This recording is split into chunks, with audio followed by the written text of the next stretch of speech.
మనం ఇప్పుడు స్వతంత్రంగా జీవిస్తున్నామంటే దానికి కారణం ఎందరో మహానుభావులు చేసిన నిరంతర కృషి. దానివల్లనే మనకు స్వతంత్రం వచ్చింది. కానీ మనకు తెలిసిన వ్యక్తులు కొందరు మాత్రమే. మీకు తెలియని వీరులు, ధీరులు, స్వతంత్ర సమర యోధులు, వీరమరణం పొందిన వారు చాలామంది ఉన్నారు. వారిలో ఒక్కడు ఉయ్యాలవాడ నరసింహారెడ్డి. అతని గురించి ఈ వీడియోలో మనం తెలుసుకుందాం. అప్పటికే బ్రిటిష్ వారు భారతదేశంలో ప్రవేశించి సుమారు 100 సంవత్సరాలు పైనే అవుతుంది.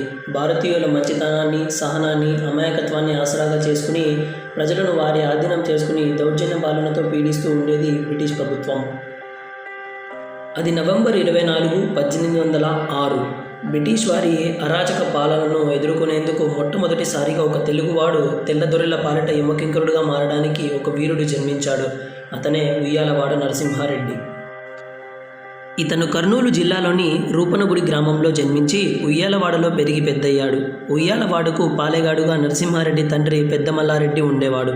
తన తల్లి నీలమ్మ ఉయ్యాలవాడ నగరి కాపు, అలాగే పెద్దమల్లారెడ్డి రెండవ భార్య. చిన్నతనం నుండే బ్రిటిష్ పాలనను ఎదిరించాలని ఆలోచిస్తూ పెరిగాడు. అలాగే సరైన సమయం కోసం ఎదురు చూస్తూ ఉండేవాడు. అలా 40 సంవత్సరాలు గడిచాయి.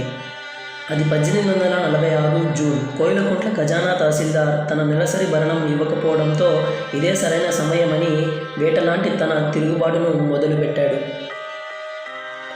ఎన్నోసార్లు తన నెలసరి భరణం కట్టమని హెచ్చరించాడు. ఎంత చెప్పినా వినకపోయేసరికి కొంతమందితో ఒక సమూహాన్ని ఏర్పరచుకుని 1846 జూలై 10వ తేదీన 500 మంది సైన్యంతో కోయిలకుంట్ల పట్టణంపై దండెత్తి తహసీల్దార్ని తల నరికాడు. అంతటితో ఆగకుండా అక్కడ ఉన్న ఒక ముఖ్య వ్యక్తి హరిసింగ్ని కూడా చంపాడు. బ్రిటిష్ ప్రభుత్వం రెడ్డిని పట్టుకోవడానికి సైన్యాన్ని దింపింది. కెప్టెన్ నాట్, కెప్టెన్ వాట్సన్ల నాయకత్వంలో వచ్చిన దళాలు రెడ్డిని పట్టుకోలేక వెనుతిరిగాయి. నరసింహారెడ్డి వేల కొద్దీ సైన్యాన్ని సమకూర్చుకుని గిద్దలూరి దగ్గర వాట్సన్తో యుద్ధం చేశాడు. సైన్యమంతటినీ నష్టపోయిన రెడ్డి నల్లమల్ల కొండలలోకి తప్పించుకుని పారిపోయాడు. 1846 అక్టోబర్ 6వ తేదీన నల్లమల్ల కొండల్లోని పేరు సోమల వద్ద గల జగన్నాథ ఆలయంలో ఉన్నాడని తెలుసుకున్న బ్రిటిష్ ప్రభుత్వం తన వంట మనిషికి లంచం ఇచ్చి నరసింహారెడ్డిని పట్టుకుని కోయిలకుంట్లకు తెచ్చారు. నరసింహారెడ్డితో పాటు 901 మందిపై కేసు పెట్టారు. కడప స్పెషల్ కమిషనర్ కేసు విచారణ చేసి నరసింహారెడ్డి ప్రభుత్వంపై తిరుగుబాటు చేయడమే కాక హత్యలకు, దోపిడీలకు పాల్పడినట్లు తీర్పు చెబుతూ ఉరిశిక్ష విధించాడు. 1847 ఫిబ్రవరి 22వ తేదీన ఉదయం 7 గంటలకు 2000 మంది ప్రజలు కన్నీరుతో చూస్తూ ఉండగా నరసింహారెడ్డిని బహిరంగంగా ఉరితీసింది బ్రిటిష్ ప్రభుత్వం. విప్లవకారులను భయభ్రాంతులకు గురి చేయడానికి నరసింహారెడ్డి తనను 1877 దాకా, అనగా 30 సంవత్సరాలు కోయిలకుంట్ల కోటలో ఉరికొయ్యకు వేలాడదీసి ఉంచారు.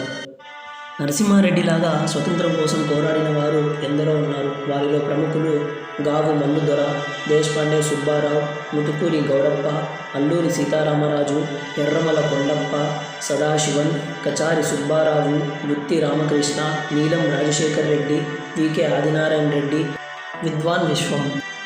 చరిత్రలో మరుగుపడిన మరో సత్యం ఏమిటంటే నరసింహారెడ్డి కంటే 45 సంవత్సరాల ముందే ముతుకూరి గౌడప్ప బ్రిటిష్ వారిపై తిరుగుబాటు యుద్ధం చేశాడు.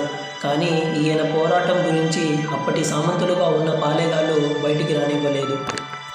నరసింహారెడ్డి జీవితాన్ని ఆధారంగా చేసుకుని సైరా నరసింహారెడ్డి అనే చిత్రాన్ని కూడా రూపొందించారు. ఈ వీడియోని ఇతరులకు షేర్ చేసి మన చరిత్రను తెలియజేయండి. జై హింద్.